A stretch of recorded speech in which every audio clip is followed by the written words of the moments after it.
Pour vous, que représente quelque chose de petit? Je ne sais pas, ça pourrait être un cheveu, une poussière, une fourmi, votre frère peut-être? Pour moi, c'est une nanoparticule, un élément de matière nanométrique. Vous voyez ce que c'est? Ben non, désolé, nanoparticule, nanométrique, enfin, vous imaginez, parce que c'est trop petit. Non, toujours pas? Alors, imaginez un humain à côté d'une nanoparticule. Ce serait comme la Terre à côté d'un M&M's. Incroyable, non? Bon, après vous allez me dire, est-ce que c'est vraiment possible de fabriquer ces très petits objets? Eh bien la réponse est oui. Et le plus simple, c'est par la chimie.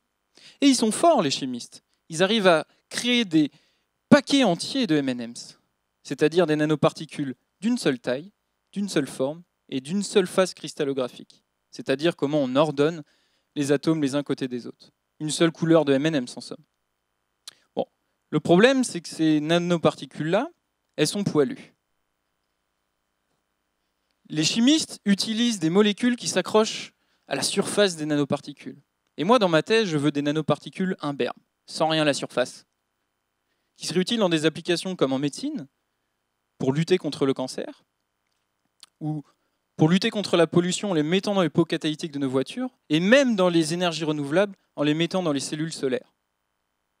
Donc moi, dans ma thèse, j'utilise la physique.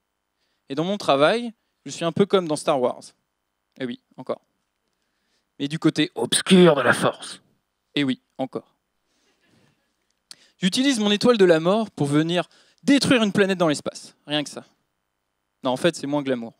J'utilise simplement un laser pour venir ablater, c'est-à-dire arracher la matière à la surface d'une cible plongée dans un liquide.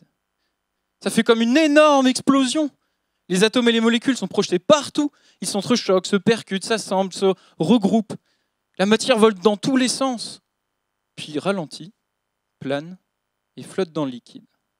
Voilà, ça c'est l'ablation laser en liquide. Et à la fin, j'obtiens mes nanoparticules imberbes cette fois-ci. Bon, comme tout se passe très vite, il n'y a aucun contrôle de la réaction, j'obtiens des nanoparticules de toute taille et de toute forme. Imaginez un peu votre paquet de M&M's, avec des M&M's de la taille d'une balle de tennis jusqu'à la taille d'un grain de riz. Pas pratique.